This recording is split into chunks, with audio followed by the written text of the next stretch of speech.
What does it mean to be untouchable?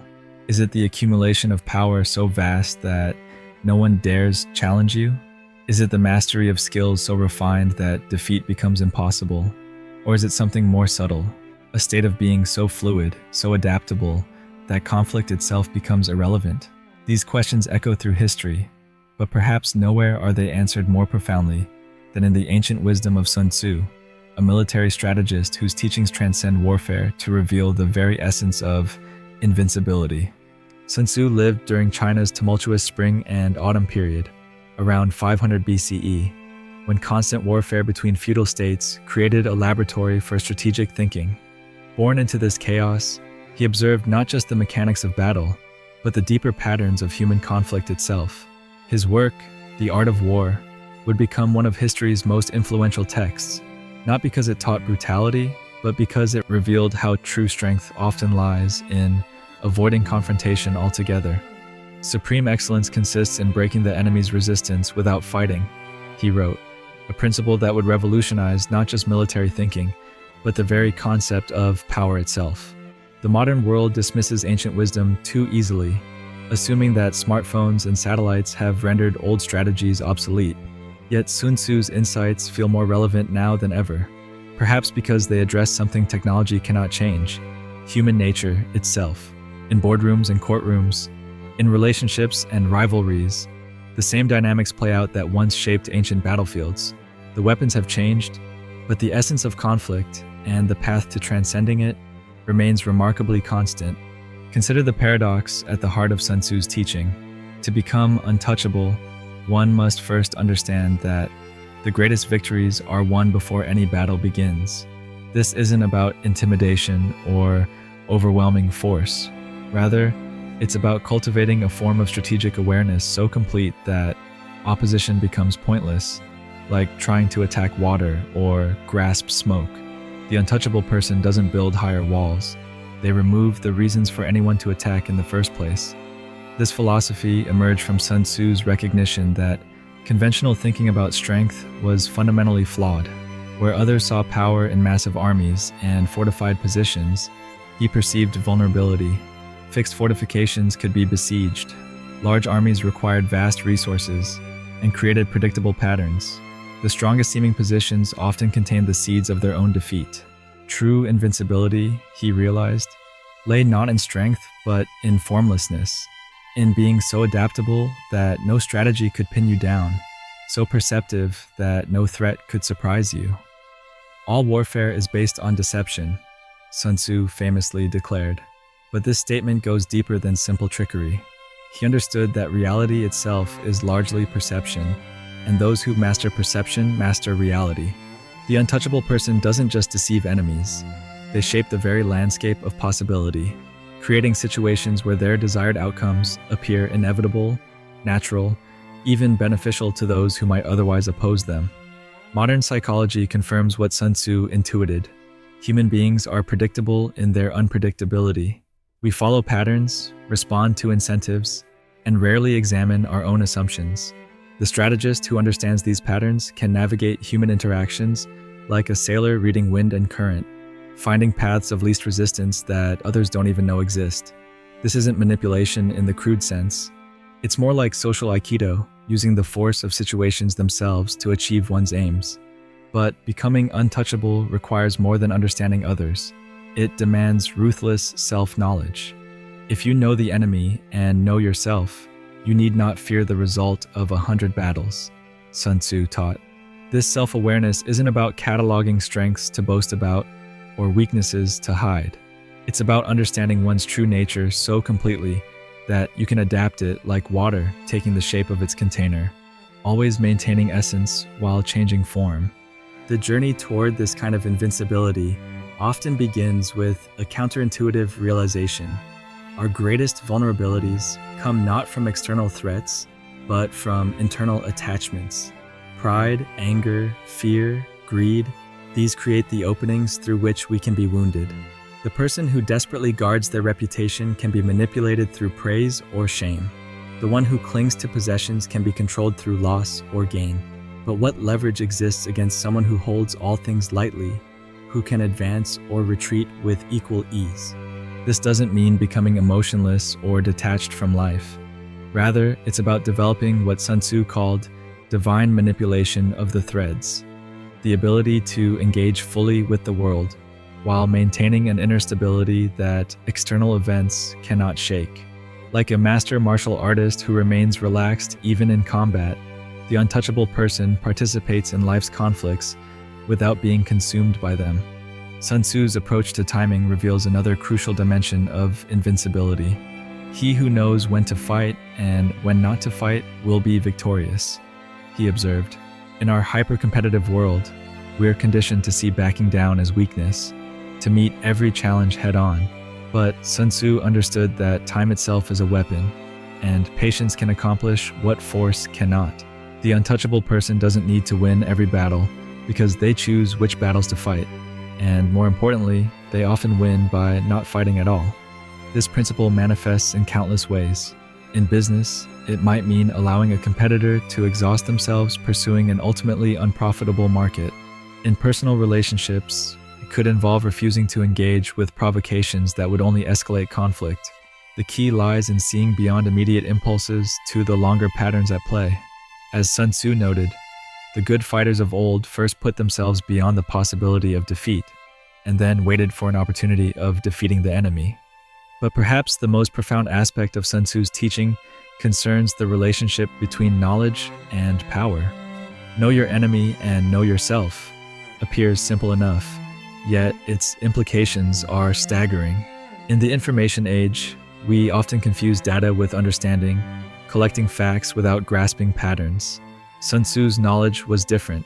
It was alive, contextual, always adapting to new circumstances. The untouchable person cultivates this living knowledge through constant observation and reflection.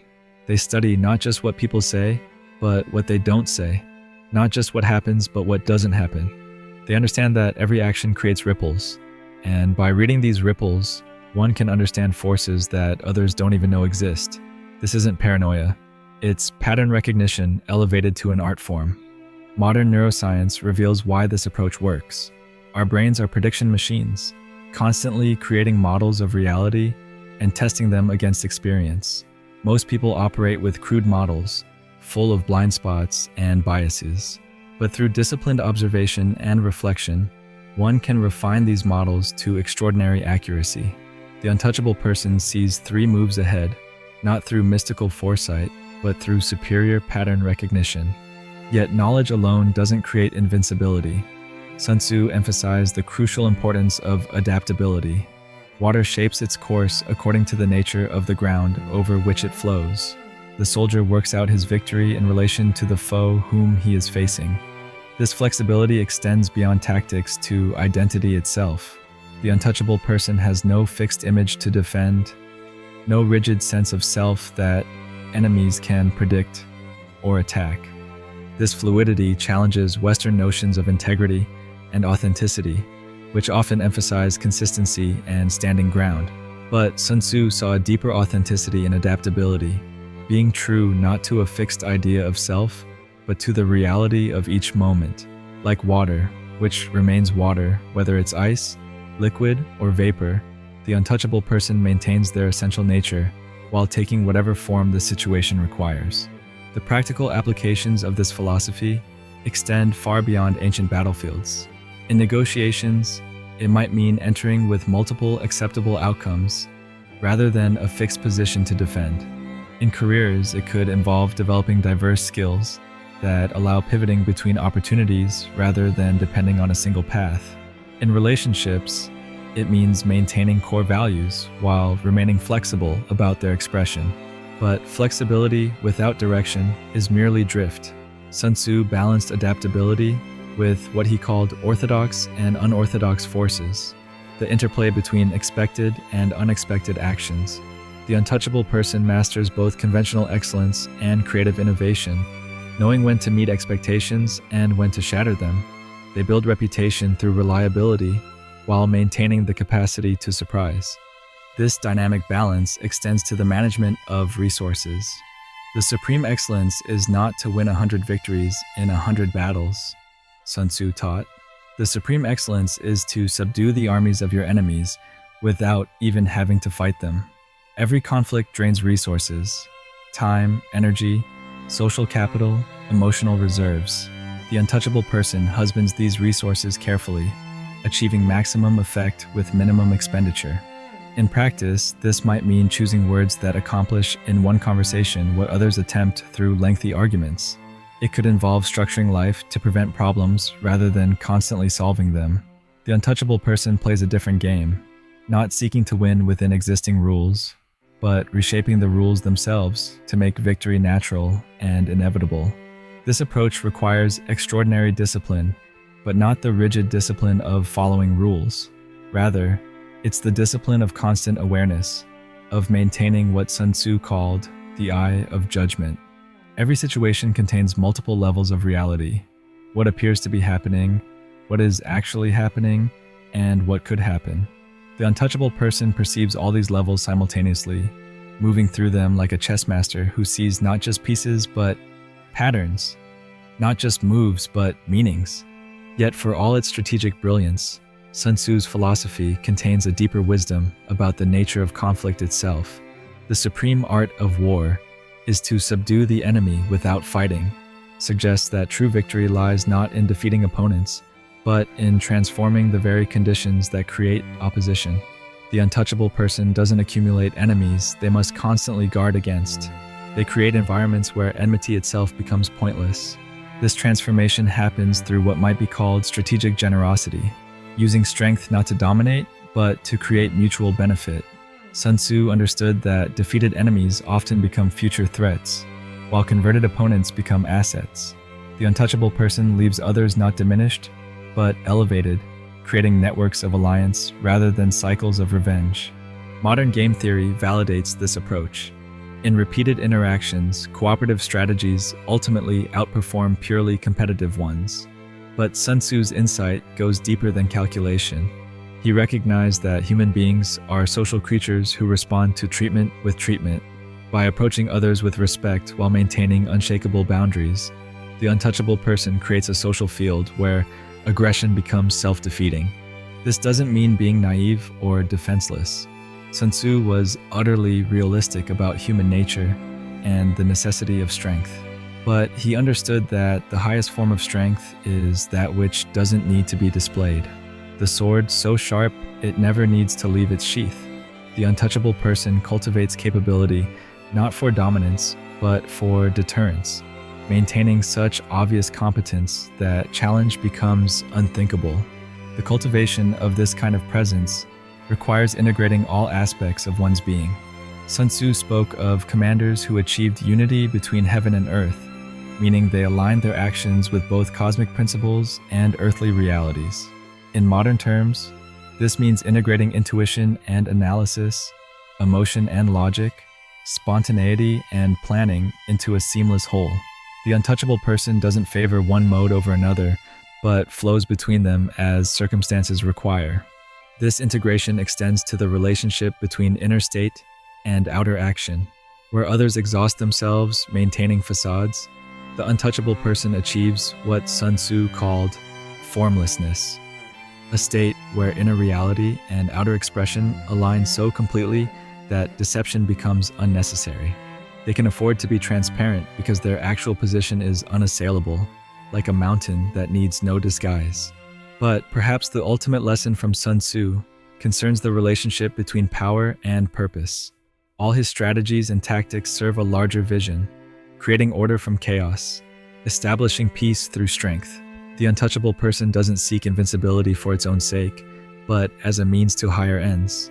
Their power becomes a tool for creating the world they wish to see, not just surviving the world as it is. This purposefulness transforms the entire meaning of being untouchable. It's not about standing apart from the world in isolated superiority, but about engaging with it from a position of such stability that one can afford to be generous, creative, and constructive. The truly untouchable person uses their invincibility not to avoid life, but to live it more fully, free from the fears and limitations that constrain others. In our age of constant change and mounting uncertainty, Sun Tzu's wisdom offers more than historical curiosity. It provides a blueprint for navigating complexity with grace, for maintaining stability amid chaos, for achieving objectives without creating unnecessary conflict. But more than that, it offers a vision of human potential, the possibility of becoming so strategically aware, so internally balanced, so adaptably capable that external circumstances lose their power to harm or limit us. The path to becoming untouchable isn't about building armor or accumulating weapons.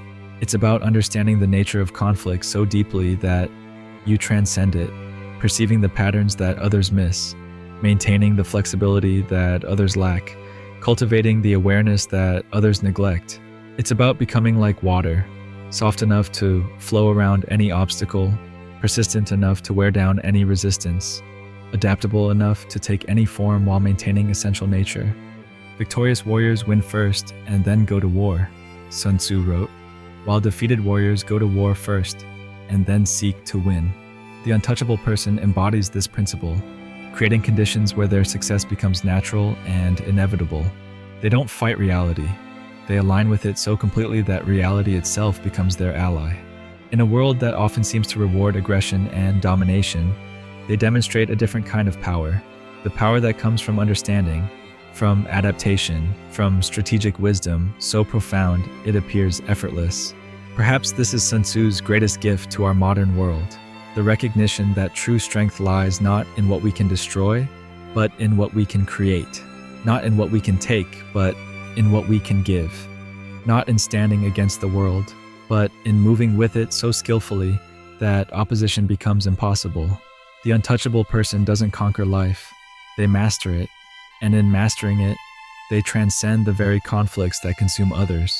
Like water that cannot be grasped or broken, they flow through existence, shaping their path while remaining essentially unchanged, teaching us that the highest form of power is that which needs no force at all.